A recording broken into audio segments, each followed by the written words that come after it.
ने क्या कमाल की बात कही है। सब्र एक ऐसी सवारी है जो अपने सवार को कभी गिरने नहीं देती, ना ही किसी के कदमों में और ना ही किसी की नजरों में। स्वर्ग में सब कुछ है लेकिन मौत नहीं, गीता में सब कुछ है लेकिन झूठ नहीं, दुनिया में सब कुछ है लेकिन सुकून नहीं है, आज के इंसान में सब कुछ है लेकिन सब्र नहीं है। दोस्तों, एक ऐसी कहानी हम एक सब्र के आधार पर एक आपके सामने प्रस्तुत करने जा रहे हैं। महात्मा बुद्ध की कहानी है, छोटी सी कहानी। इससे पहले कि आप कहानी में खो जाएं, चैनल को सब्सक्राइब कर दीजिए और कहानी की शुरुआत करते हैं। ये कहानी उस समय की बात है जब महात्मा बुद्ध अपने अंतिम समय में थे। उन्होंने अपने सभी शिष्य से कहा कि यदि किसी के मन में कोई शंका हो तो अभी मुझसे पूछ ले, यही उचित समय है। बुद्ध ने इसी बात को 3 बार दोहराया, लेकिन किसी भी शिष्य ने उनसे कुछ नहीं पूछा। तब बुद्ध ने अंत में स्वयं से ही शिष्यों से कहा कि आप दीपो भव, अपना दीपक स्वयं जलाओ, खुद के दीपक बनो, कभी किसी के चरण में मत जाओ, न किसी पर निर्भर रहो, स्वयं से हर चीज करो, हमेशा स्वयं के शरण में जाना, किसी को मत खोजो, बस स्वयं को खोजो। महात्मा बुद्ध ने पूरे जीवन बहुत लोगों को मार्ग दिखाया, उन्हें सही मार्ग पर लेकर आए, जीवन की नई धारा के बारे में बताया, उन्हें जागरूक किया, उनकी सोच को जागृत किया जिसके बारे में कभी वो सोचते तक नहीं थे।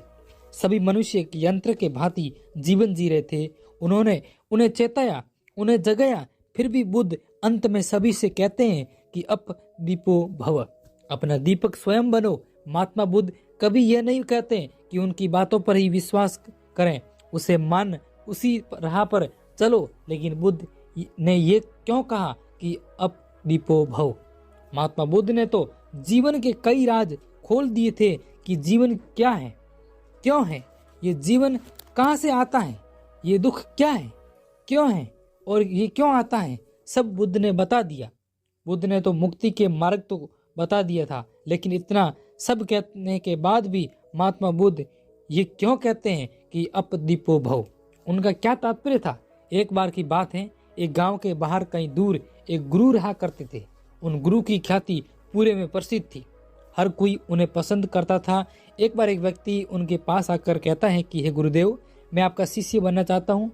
और व्यक्ति की बात का मान रखते हुए गुरु उसे अपना शिष्य बना लेते हैं। वो अब गुरु के साथ ही रहता था, लेकिन कुछ दिन बाद उसका अपने गुरु से मन ऊब जाता है। उसे ये जीवन पसंद नहीं आ रहा था।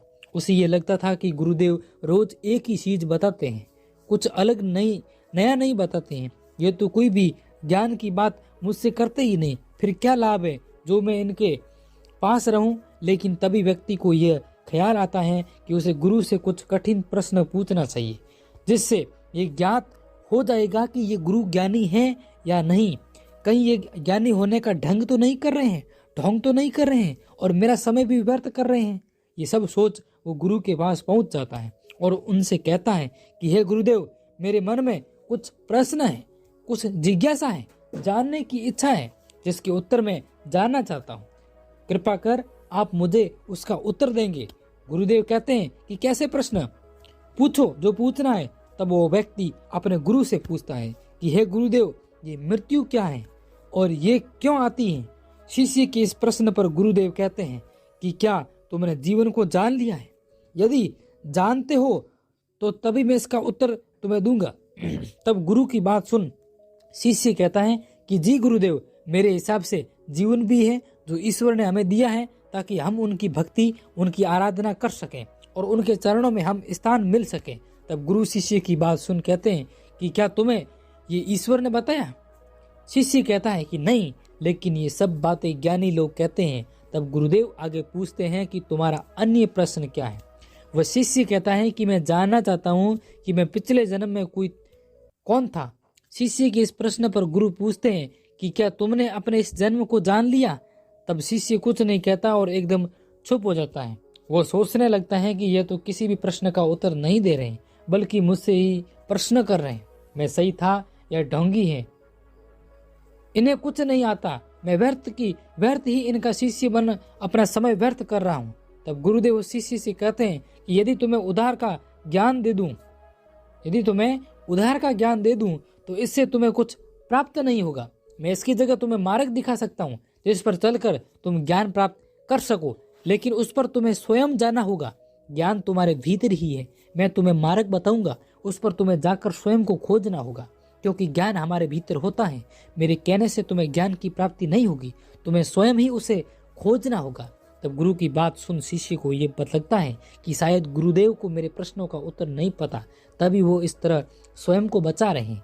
अगले दिन उन गुरु के पास एक और व्यक्ति आता है और उनसे कहता है कि हे गुरुदेव, मैं आपके शिष्य को कुछ ज्ञान बांटना चाहता हूँ, यदि आपकी आज्ञा हो। तो वो व्यक्ति की बात सुन गुरु कहते हैं कि क्या ज्ञान को भी बांटा जा सकता है? तब वो व्यक्ति कहता है कि जी गुरुदेव, ज्ञान को जितना बांटा जाता है वो हमें उतना ही आगे बढ़ाता है। ज्ञान तो बांटना ही चाहिए। तब वह गुरुदेव कहते हैं कि परंतु मैंने तो जाना था कि ज्ञान को बांटने से अज्ञानता बढ़ती है, अज्ञान बढ़ता है, न कि ज्ञान। लेकिन यदि तुम ज्ञान को बांटना चाहते हो तो उसे बांट सकते हो। व्यक्ति एक रात के लिए वहीं रुक जाता है और अगले दिन गुरु के सभी शिष्यों को एकत्र कर उन्हें ज्ञान देना शुरू करता है। वो व्यक्ति धर्म के बारे में, जीवन के बारे में, ईश्वर के बारे में अलग अलग उदाहरण देता है। वो घंटों तक बोलता रहता है। उस व्यक्ति की बात सुन वो शिष्य जिसने शुरू से गुरु से प्रश्न किया था, वो सोचता है कि यह व्यक्ति तो बहुत ज्ञानी है, इसे तो धर्मशास्त्र की पूरी जानकारी है, ये तो पूरा ज्ञान कहता है, मुझे तो इन ही व्यक्ति का शिष्य होना चाहिए था, इनसे बड़ा गुरु कहाँ ही मिलेगा। जब व्यक्ति अपना उपदेश समाप्त करता है और जाकर गुरु से कहता है कि मैंने जो कुछ शिष्यों को बताया क्या वो सही है? यह सुन गुरु कहते हैं कि सही है या गलत ये तो तब बताऊंगा जब मैं तुम्हें सुनूंगा। तुमने कुछ बोला ही क्या? मैं तो कब से प्रतीक्षा कर रहा था तुम्हारे बोलने का ही, अब तुम बोलोगे, लेकिन तुमने कुछ कहा ही नहीं। ये सब सुन व्यक्ति हैरान हो जाता है और कहता है कि मैं इतनी देर से इतना सब कुछ तो बोल रहा था और आप कह रहे हैं कि मैंने कुछ नहीं कहा। लगता है आपने मुझे सुना ही नहीं। अपने शिष्यों से पूछा मैंने कितना कुछ कहा। तब गुरु कहते हैं कि अभी तक तुम्हारे धर्म के ग्रंथ बोल रहे थे, तुम नहीं।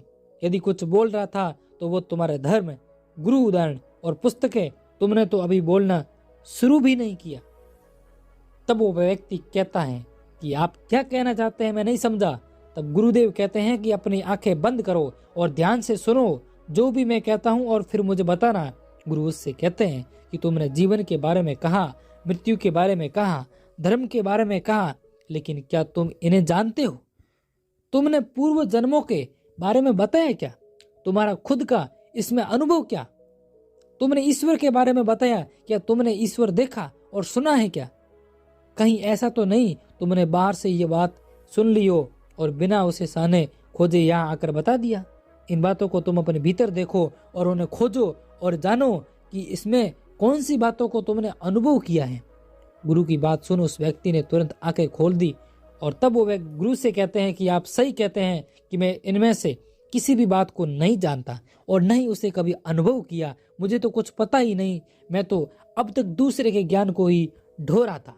गुरुदेव, आपने मुझे बचा लिया, कृपा कर आप मुझे अपना शिष्य बना लीजिए और अपने शरण में लीजिए और मुझे ये बताएं कि मैं किस प्रकार अपना ज्ञान अर्जित कर सकता हूँ। तब गुरु कहते हैं कि जब उजाला न हो तो स्वतः ही अंधेरा हो जाता है, यदि अंधेरा न हो तो उजाले को होना ही पड़ता है। ठीक इसी प्रकार अज्ञान न हो तो बचता है, वो ज्ञान ही होता है।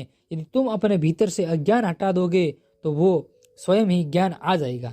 या फिर अपने भीतर ज्ञान को खोजो या खोजने की कोशिश करो और खोजो, तब भी अज्ञान स्वयं ही हट जाएगा। बुद्ध ने हमेशा पूरे जीवन लोगों से यही कहा कि आओ और जानो। उन्होंने अपने विचार कभी किसी पर जबरदस्ती नहीं थोपे और न उसे किसी को कहा कि मेरे कई अनुसार ही चलो। बुद्ध का केवल एक ही मकसद होता था कि स्वयं अनुभव करें और अपने अनुभव से सीखे, अपने अनुभव के आधार पर ही लोग उन्हें समझे। इसलिए महात्मा बुद्ध ने अपने अंतिम समय में कहा कि अप दीपो भव, अपना दीपक स्वयं जलाओ। उनकी ही कई बातों पर केवल वह समझ आए तभी जाना। वो क्या कहते हैं उसे सुनो, समझो। यदि वो आपको समझ आती हैं तो उनके बताए मार्ग पर चलो और अपने अनुभव से ही उसे मानना। कहते हैं कि ज्ञान बांटने से बढ़ता है, परंतु ये भी सही है कि ज्ञान को बांटा नहीं जा सकता, क्योंकि जब आप किसी भी चीज़ को स्वयं से अनुभव करते हैं और किसी अन्य को बताते हैं तब वो उसे अपनी बुद्धि के मुताबिक ही समझता है। वो उस समय वो सब अनुभव नहीं कर सकता जो तुमने किए, जो उसके भीतर अज्ञानता को जन्म देता है, और तब वो ये ज्ञान दूसरे को बांटने लगता है। और ऐसा करने से हर जगह केवल अज्ञानता ही फैलती है और ज्ञान खत्म हो जाता है। यदि आप चाहते हैं कि आप स्वयं के ज्ञान को उत्पन्न करें, स्वयं को जानने की कोशिश करें, क्योंकि बहुत सारे अज्ञान को एकत्र करने से अच्छा है स्वयं के ज्ञान, जो आपका स्वयं का अनुभव है, जो आपको जागृत होने में मदद करता है, उसको आप फॉलो करें और उसका अनुभव करें। चलिए दोस्तों, यदि आपको कहानी अच्छी लगी है तो आप ज़रूर वीडियो को लाइक कीजिए और कमेंट करके हमें ज़रूर बताएं कि इस कहानी से हमें ये सीखने को मिला। इस कहानी में अंतिम जो मैंने सीखा इस बात यही है कि आप सब्र का फल मीठा होता है। आप सब्र कीजिए, हर काम में मन लगा के कीजिए, और सुबह उठकर आप सुबह जल्दी उठिए, और जल्दी उठने के बाद आप ध्यान साधना कीजिए, ध्यान को एकाग्र करने की कोशिश कीजिए। आप महीना पर 2 महीने कीजिए, आपको लगेगा कि दुनिया और वातावरण एक अलग नजर आएगा। बाकी दुनिया में कभी ऐसा ये होगा ही नहीं कि आज वो है, ये काम है, आज वो काम है। ऐसा कभी ये जिंदगी भर चलता रहेगा, और आप अपने मन के साथ में और अपने अनुभव के साथ में और अच्छे लोगों की संगत के साथ में चलते रहिए और सब्र के साथ आगे बढ़ते रहिए, उसका फल जरूर आपको मिलेगा। चलिए दोस्तों, मिलते हैं नेक्स्ट वीडियो में, तब तक बने रहिए। जय भारत, जय हिंद।